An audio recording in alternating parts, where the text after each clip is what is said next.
नाव सांग तुझं. तेजल भगवत. आता या ठिकाणी पहा, मी तेजलला 5 स्टिक दिलेले आहेत आणि त्या रॅन्डम आहेत. 8 9 3 2 1 या क्रमांकाच्या स्टिक्स आहेत. तर या स्टिक्स पासून ती मोठ्यात मोठी संख्या तयार करणार आहे. स्टार्ट. संख्या तयार झाल्यानंतर तिला वाचायची आहे. वाच बरं. 98,321.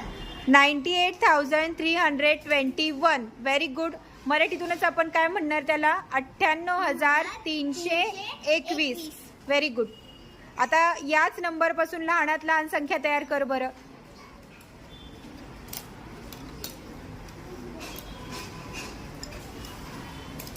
Very good. छान. वाच बरं नंबर तो.